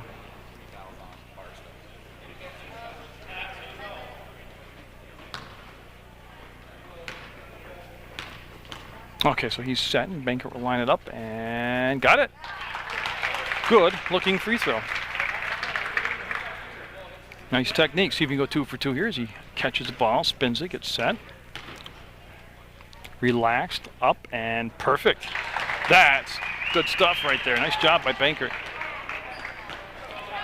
As that was Duffy that took the ball out of bounds, and Duffy got the ball back now. So Duffy will bring it back to Dugan. He'll play it off the foot. A nice grab. Bizon. Nope, she pulled back on the shot, and the putback no good. One more chance. Nope. Maybe another chance. Nope. Upton will get it. He wants to go ahead to Bankert. It's a great pass. He got it in stride. He'll slow down at the arc. It's going to be a 2-point shot, and got it. Bankert on fire here in his first half, and it's Shrewsbury 8-0 over Barstow. And Dugan weaving his way up the court. Needs some help, and doesn't get the 5-second call. We'll bring it back to Duffy, number 12. And Duffy wants to dump it down inside. Yeah, they're looking for Schiller, and I don't think that's a bad play. They've got a matchup down low with Schiller, and see if they can take advantage of it. They'll kick it out, and Bankert can't miss. He just can't miss.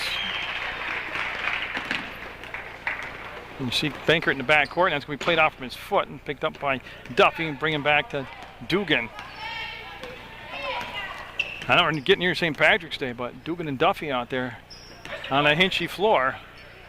There it is. That's the matchup right there. She's got a tough angle that time when she shot. She was almost backwards to the basket and just did miss it. Up and no. They pushed the ball down the floor nicely. It's Bizon's outlet pass stolen away by Bankert. He's going to step to the hole, take the bump, and almost got the 3-point play. Foul will be on Duffy, number 12. And there's 2 shots coming up for Bankert. Kyle Whedon took the last shot for Shrewsbury prior to that, number 54.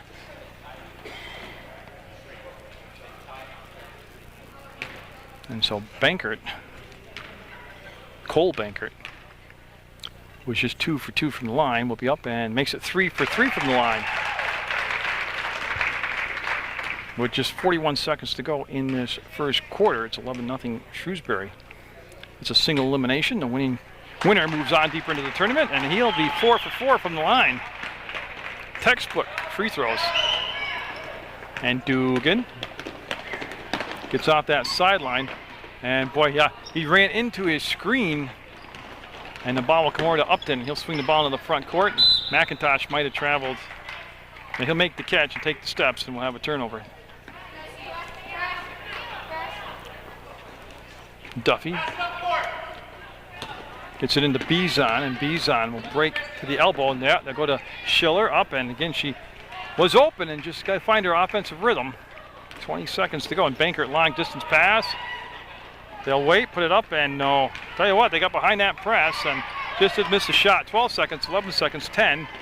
Dugan all the way through the defense, got it taken away, and here comes Upton. He'll go over the top and travel. Yeah, they're going to call a travel.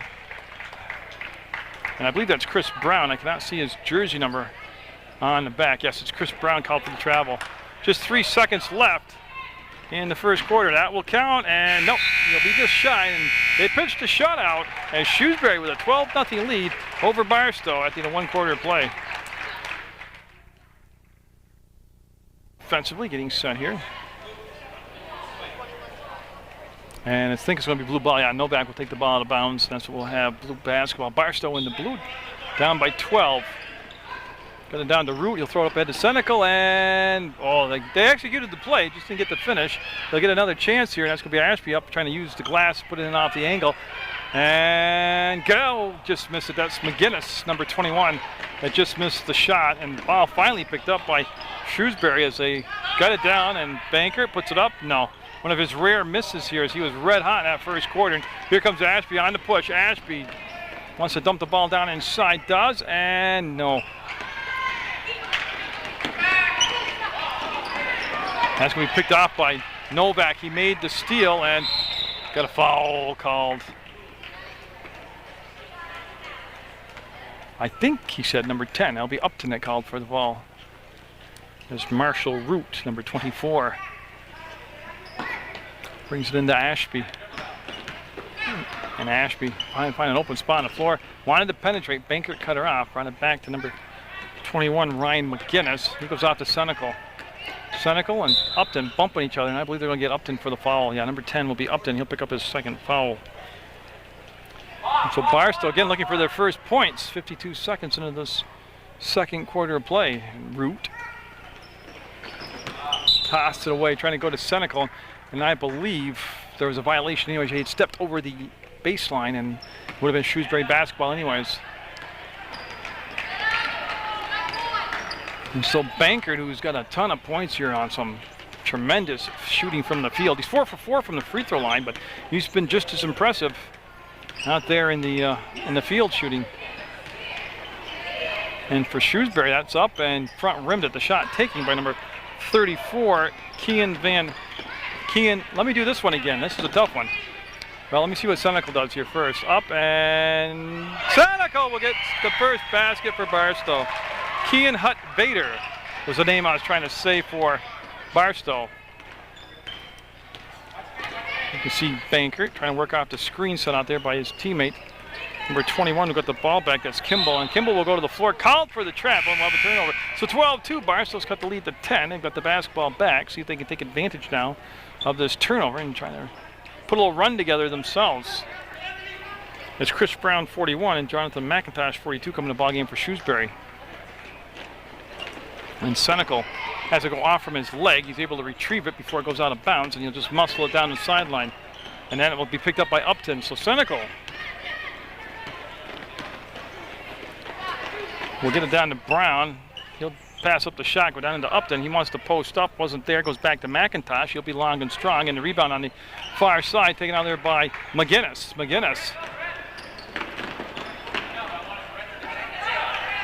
And McGinnis puts it up, just did miss it, up and got it.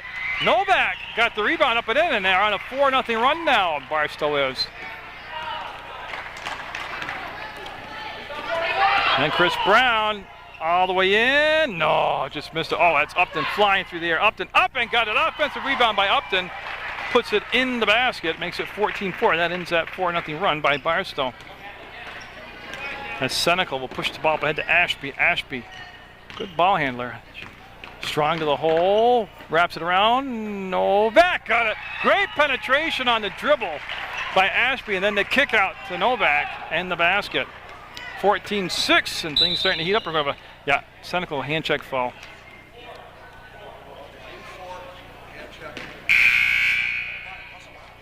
Okay, let me see if I can catch up on this now. Is Barstow coming in with number 20, Garrett Hastings, and number 12, I believe, is Duffy. Yeah, Alex Duffy's number 12. She saw some action in that first quarter. She's back in there now. And Bankert will dump it down, and Kimball. Oh, look at that patience. No. Kimball, one more time. Yes. Nobody boxed out on Kimball. Quinn Kimball gets the basket, and Duffy killed the dribble. We'll bring it back to Ashby. That pass picked off by Senecal. He lets Upton go by, and Senecal will get the bucket. Now, like I said, now their offense is going. Now they found the rhythm. 16-8, Shrewsbury up by 8. And Brown got it. They left him all alone. Chris Brown with his own fan club over there for Shrewsbury. McGinnis going to take it all the way to the hole. Up and fouled and going to the line, and she can take 2 shots. Green 21 is Quinn Kimball. He got called for the foul. He fouled number 21 in blue, and that is Ryan McGinnis. So McGinnis going to the line, and again he can cut the lead down. It's at 10 right now, at 18-8. Shrewsbury with the lead. Barstow at the line. Oh, they get a second chance here, trying to salvage 1 and 2.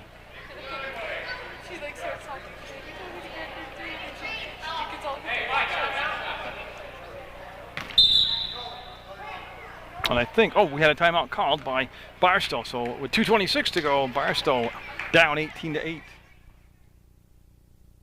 Barstow timeout. We're going to have Dugan and Schiller coming in next for Barstow. And that'll be a violation as, again, it's going to hit the rim on that shot.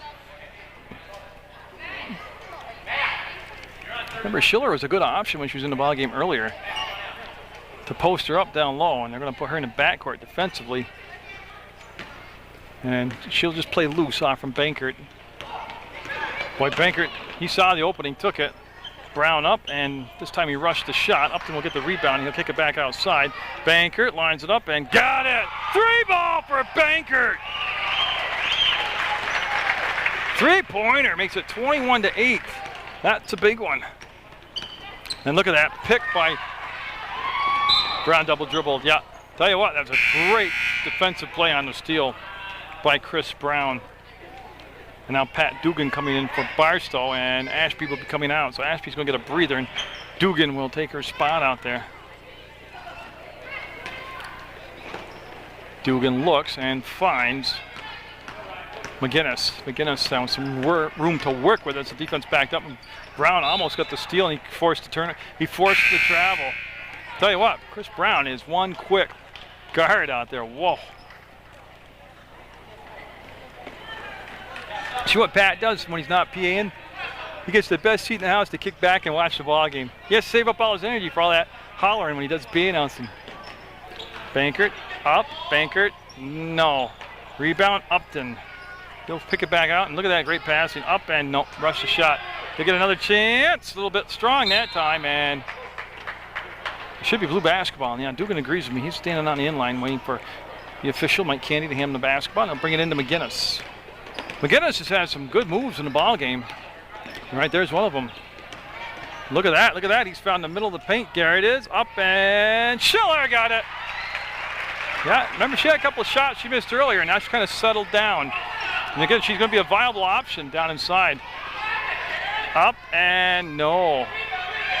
That shot taken by Kyle Whedon. And then Duffy fouled by Upton. Nobody's in a bonus yet. That is the 6th foul though on Shrewsbury.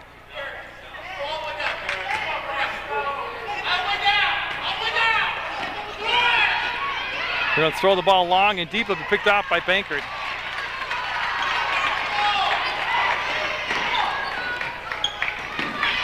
Bankert, oh, got the pass up inside. That might have been partially blocked. And Schiller will get the basketball. We're going to wrap around to Dugan, and Dugan will crash and burn, get up and get back into the play. Bankert looking to go up top to Chris Brown, and I think it went out from McGinnis out of play. No, they're going to say it went out from Chris Brown out of play.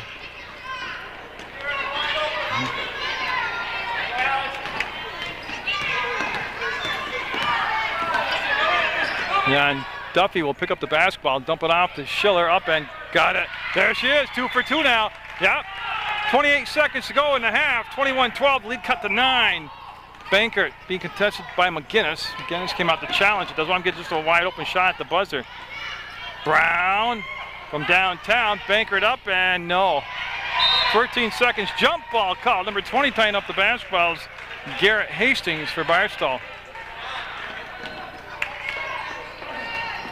And Whedon almost got the steal. Dugan came up with the basketball, pushes it forward, and Upton will have 7 seconds to work with. He'll get it to Bankert. To the hole, no. And Brown can't save it with just 1 second to go. 1 second. I don't think they can't get a shot up, but they can get fouled. And that's going to be the buzzer. And what a great first half of basketball by both sides here. But it'll be Shrewsbury 21-12 over Barstow from the Glodzik tournament. And Barstow did a good job. They trailed 12-0 at one point, and they cut the lead down to 9 at 21-12. So they went on a 12-9 run. They outscored Shrewsbury 12-9 after falling behind 12-9. 12-0, and there's a basket by Upton. Okay, and Banker, oh, they're making quick work of that. They almost had to steal in the bucket as Senecal come over to Ashby. Barstow can't afford to give up another run and be careless with the basketball. He made up some distance, but that takes a lot of energy. I'll tell you, one of the problems, and I'm just talking as a spectator, is the coaches that coach at this level are volunteer coaches, and they work, a game plan in and a philosophy with the kids, and this is the end of the year. And I probably shouldn't say anything, but there's a parent that is screaming completely opposite of what the coach wants done. And I don't want to say which team it is out here, but I tell you, it's tough to coach when somebody's coaching loud from the stands, and it's opposite of what should be being said. Bankert up ahead, and just the shot just missed by Kean Hutt-Vader. And look at that, he hiked the ball out and picked up by McGinnis. As you see, they've switched into the floor, and this is Barstow heading toward this basket now, and McGinnis got it. Oh, what a move by McGinnis.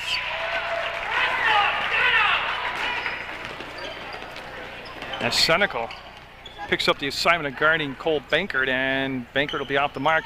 That'll come off to Whedon. No good. It's set on the rim, wouldn't drop, and they'll kick it back outside to Kimball. Kimball on the floor, took the bump by Ashby, and they're going to 3-second call. That's the first 3-second call of the basketball game, and that is impressive at this age level to go that far before you get a 3-second call.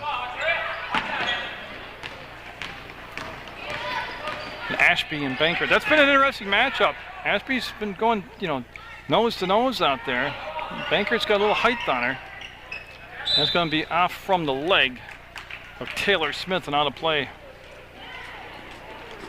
Bankert and Senecal that time there defensively, and that's going to be picked up by Vader, and he'll put it up, no good. And the rebound will come down to Ashby. She wants to run, but Bankert right there to slow down the progress of the ball. Up ahead to McGinnis. He'll be fouled from behind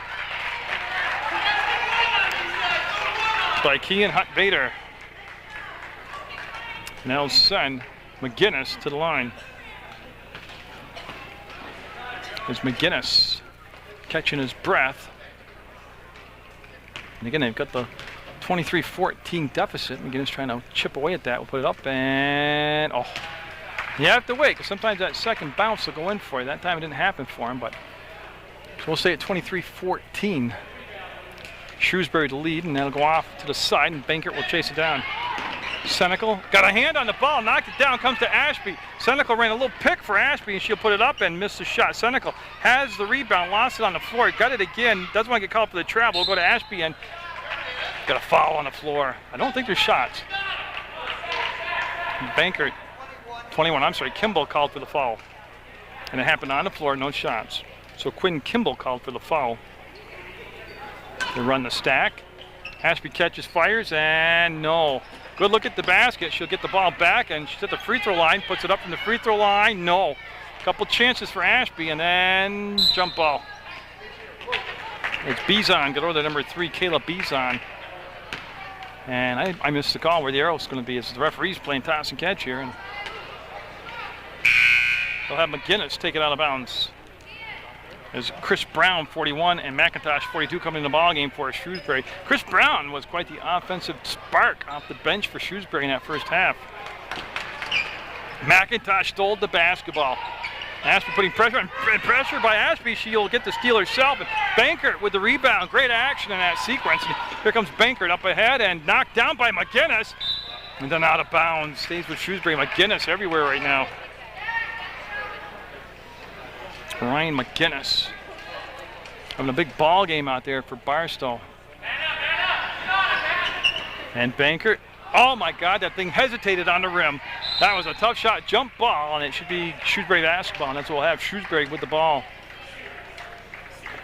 You can see Upton take the ball out of bounds. He wants to slide a little bit to his right now. The official's happy. Bring in the banker. He's been a tough matchup all night. And no, rattled around, wouldn't drop. Upton has it, kicks it back out. This shot up, and no. Weak side rebound. McIntosh will get it. That's McGinnis on McIntosh. Took away the baseline, brings it back to Bankert. 3-ball. No, he's got 1 3-pointer already. And that was blocked by Ashby on the putback by Upton. And Ashby got traffic coming up behind her. Yeah, and she got the ball back. She comes up off that knee. It'll be a travel, and she's smartly staying down. She get the ball off to Senecal. Senecal overshot the hoop, made a nice drive, couldn't get the finish. It goes off from Brown and Shrewsbury out of bounds.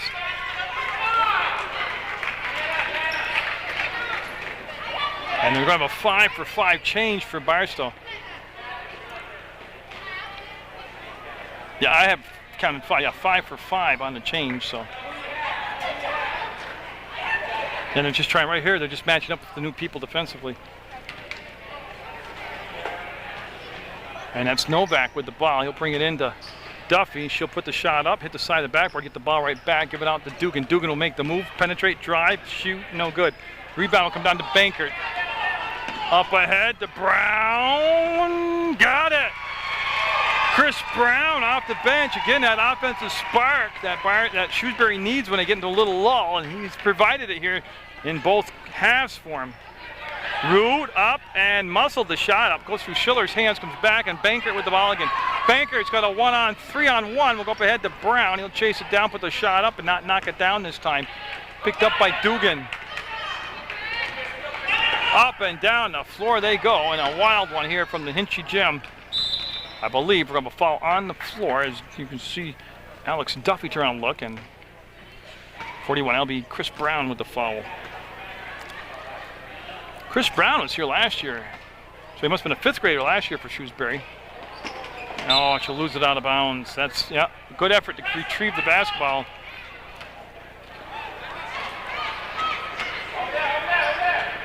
And they hit, that's out of play, yeah. Bankert threw it in underneath the backboard, hit the back support, the black support on the backboard, and that's out of play.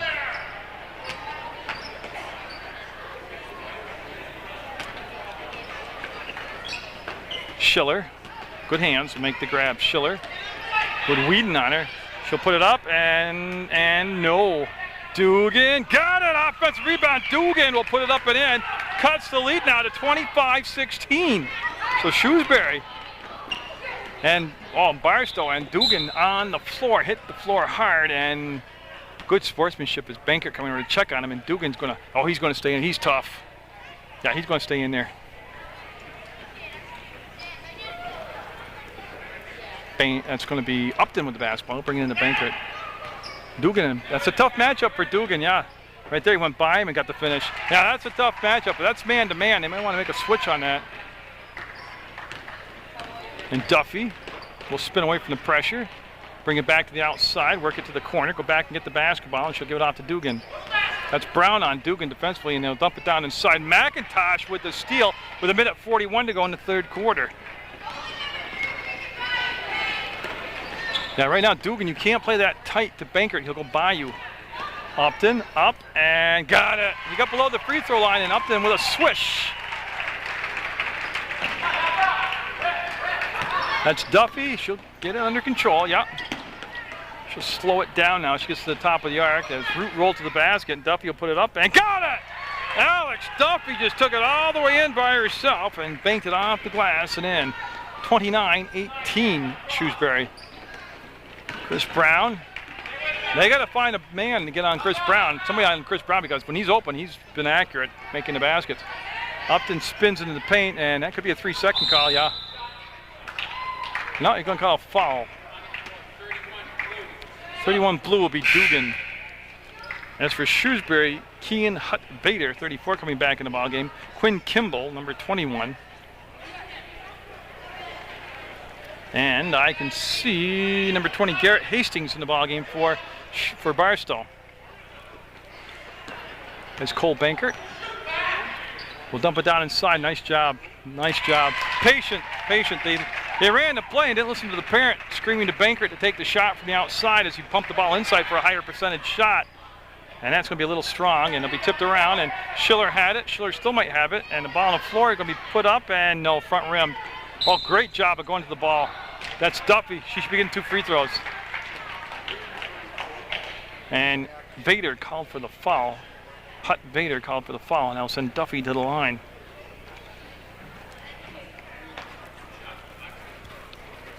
Tell you, this is 49 combined points by these two teams. This is turning into a real good ball game.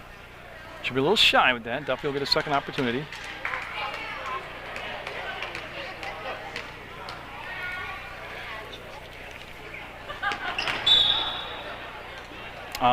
Think she we had a shot. We had a violation on the shooter. Duffy crossed over the line before the ball hit the rim. Kimball. Oh, they did it twice now. Schiller will get the basketball, take the shot, and before the shot, no, 2 shots coming up. She was fouled in the act of shooting. That'll be Kimball called for the foul. Quinn Kimball, number 21 for Shrewsbury.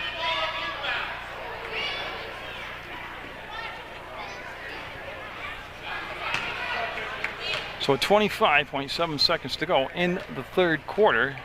Schiller at the line. Well, she had the right speed and velocity and in line. She's got to move it to her left now. And she got it. Nice adjustment. Nice adjustment. Stuck with it. 12-point lead, and there's pressure in the backcourt. They're trying to slow down Bankert. And Dugan did a good job. They come back to Upton. Upton with 19 seconds goes baseline up, running one-hander, no good. Rebound on the weak side. Vader had it, brings it back to Upton. He'll fade fire, leave it on the front of the rim. Cole Bankert will bring it back to the 3-point arc. Will he take the shot? Yes, he will.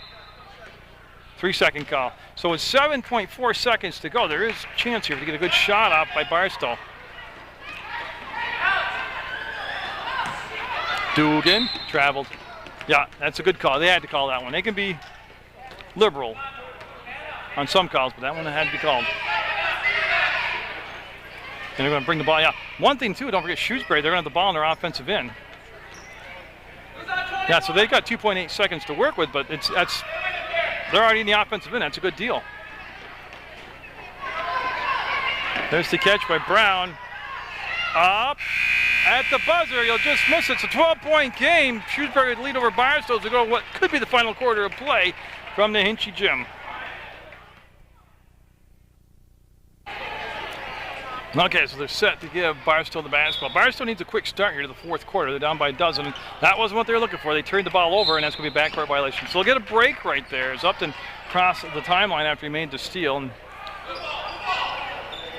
he'll be taken out of bounds by Senecal.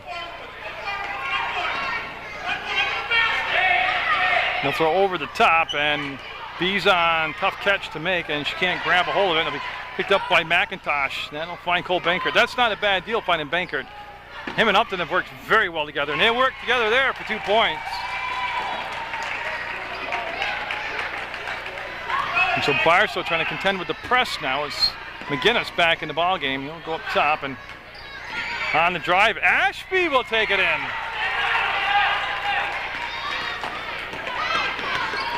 And Bankert, been a press breaker all by himself today. He'll go to Brown, and Brown was trying to make the move, stepped out of bounds. He was trying to get to that basket real quick and just lost the handle on the ball and goes out of bounds. And this is where they got to take advantage now.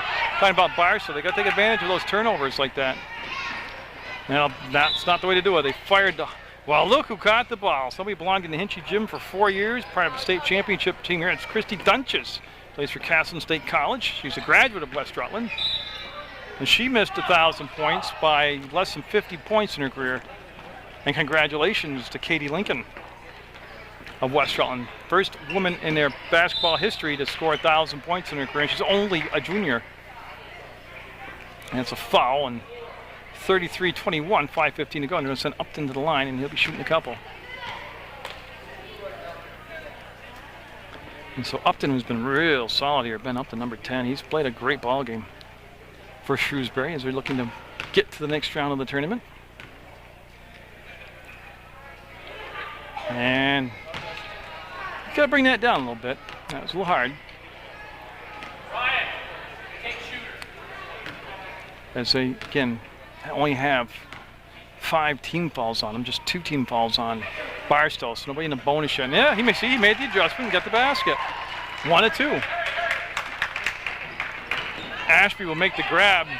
Hastings was open down the floor, but didn't turn around and look for the pass, and then Ashby and Bankert. What happened there is Bankert hadn't came back in through the inline yet.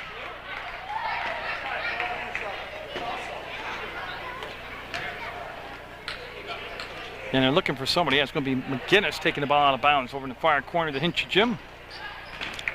Boy, Ashby, she's worked hard tonight against Bankert. She's done an excellent job. There it is inside the Bison. Got it. Very patient play. Very patient play. And cuts the lead down, and McGinnis will make the steal. McGinnis off to the races. McGinnis put it up, and Senecal trying to shoot over the top of Bankert, and they have the ball in the Bankert's hands. So dribble out of traffic across the timeline. They'll get it below the arc, stop at the free throw line, bring it back to Brown. He'll crank it up and got it! Tell you what, Mr. Brown, you better find Mr. Brown out there when you play Shrewsbury, or he'll burn you. Senecal up against Upton will draw the foul.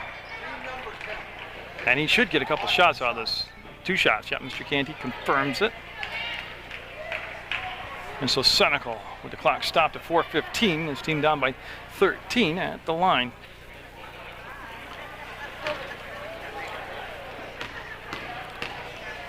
And Senecal will take his time, be patient.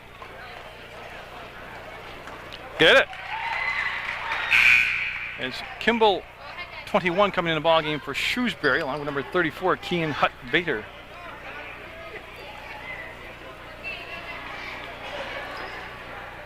As they get all the substitutions set, they'll take the second shot now. And Senecal looking to go 2 for 2 from the line. That's also the 6th foul on Shrewsbury. The next foul they commit will send Barstow to the line. The rest of this half, and he'll nick the rim and miss it. And Bankert with those good hands will get the basketball, and almost a good steal there. He'll go out of bounds off from Senecal.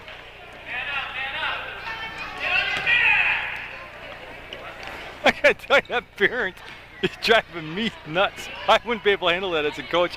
I'd call a timeout and have to have a chat with him. Ashby down the floor. Ashby, the Bison. That was partially blocked. I think it was Bankert that got a hand on it, and they're going to say green basketball. So Shrewsbury will have the ball. Upton will take it out of bounds. Don't forget, we'll have the players of the game selected at the end of the contest. As Bankert lost his balance, regained his balance, and got the basketball. That's very athletic. That's extremely athletic by Bankert's part.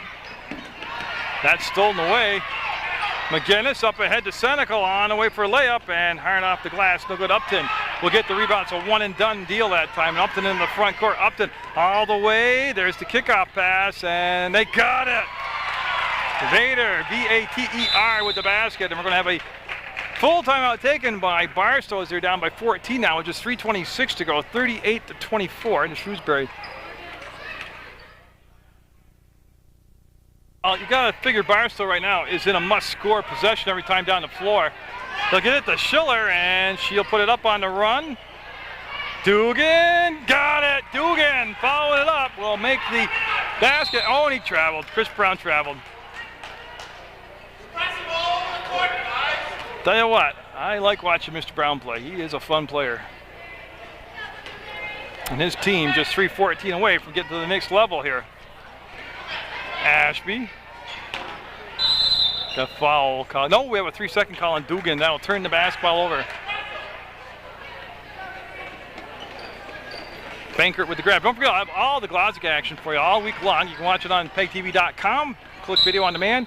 Or you travel call on Quinn Kimball. Or you can just watch it the old-fashioned way right on television. Don't forget Tom Leipold, the program director of Channel 15. Every Saturday at 4 o'clock. Starts games of the week. Starts playing whatever, whoever and whatever they bring in for sports for the week. And Ashby lost the dribble. Needs some help. We'll bring it back to Dugan. Dugan just motors his way through everybody on the court. Chases the ball down. Gets it. Drops it inside to Schiller. She'll go off the glass. Got it.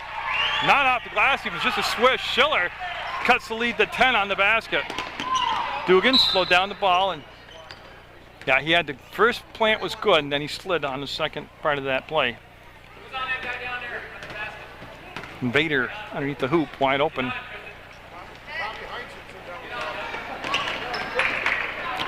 There is no shot clock, don't forget, so they can run some time here. I don't think you'll see it happen at this age level, and I don't think I would do that either, but Dugan right in the right spot, made the steal, trying to break out of the pack.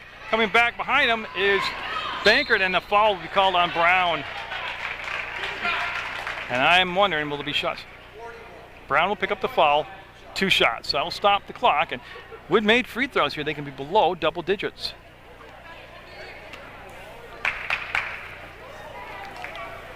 And that is huge. They've just, like I said, they started off the game down in a 12-0 deficit. Talking about Barstow, and they've come back now to cut it to 10, and a chance to make it 9 on this made free throw. Dugan just got to settle down, take a deep breath, focus on the basket, do his mechanics, coil, like that, release, and short. He knew it. He knows it. The big guy knows it.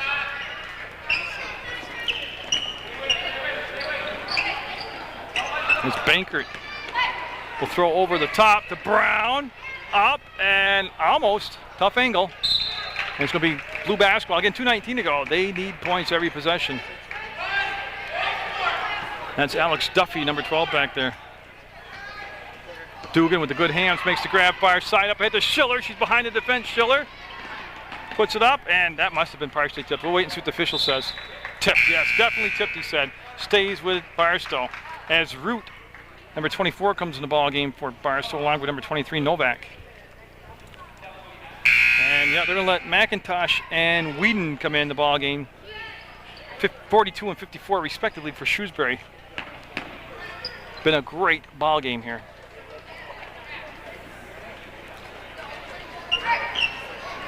Senecal. Gonna go up and no. What great drive, no finish. Ball will go out of bounds, and it's gonna be last touched by Root, and it'll become Shrewsbury basketball.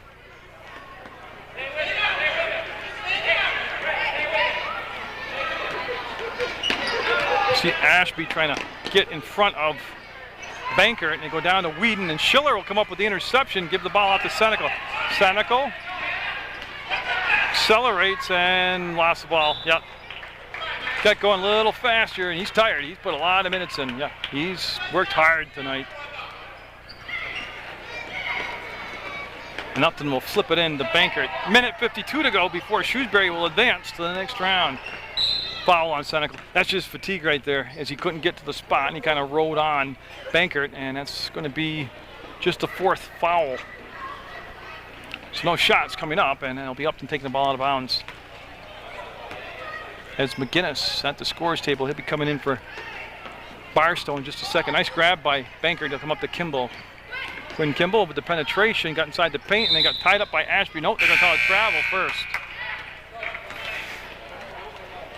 And Senecal coming out. Great ball game by Senecal. And so McGinnis will take his spot. And McGinnis will do more than that. He'll come down and throw the ball into play.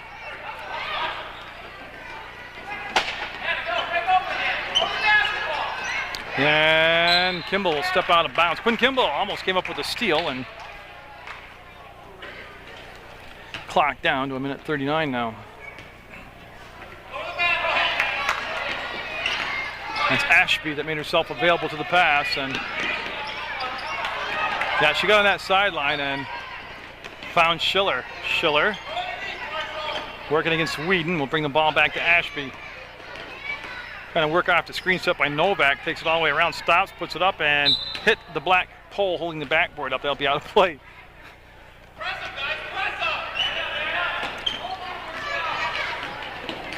You see Bankert flip the ball forward, and there's the steal by McGinnis. And McGinnis, no, can't get the finish. And Upton can't make the save. We blew basketball with 69 seconds to go in the basketball game.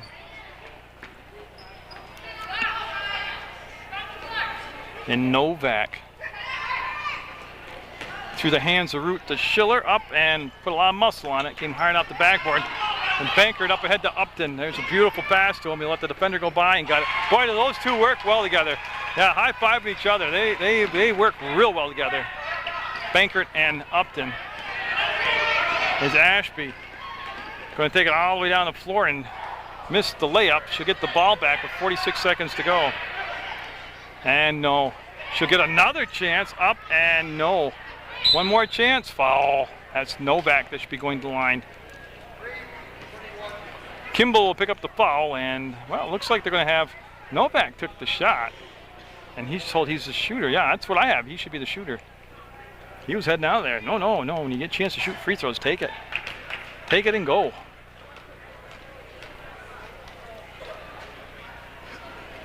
As we're down to just 38 seconds left in this basketball game. Get another chance here as he, again, they're up by 12, 40-28, Shrewsbury is in the green uniforms.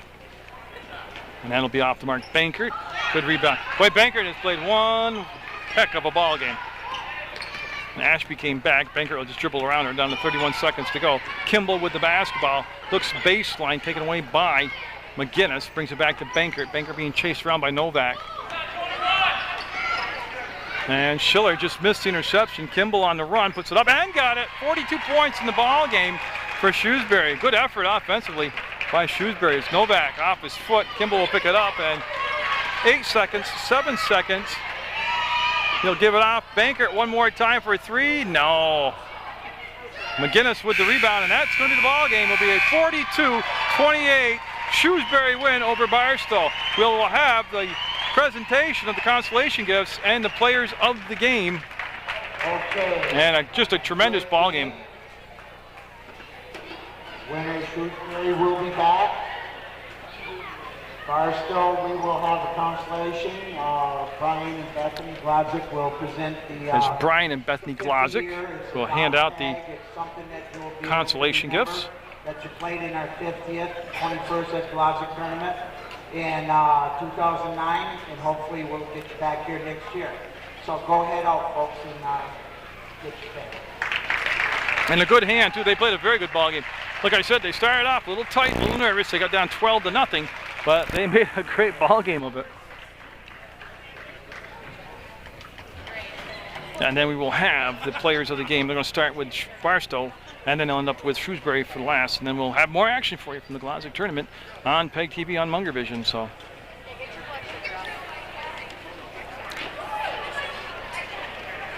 Okay, the player of the game for Barstow. I'm going to steal that for just a second. Guard number 5, Hannah Ashby. And Hannah Ashby will be the player of the game, number 5 for Barstow.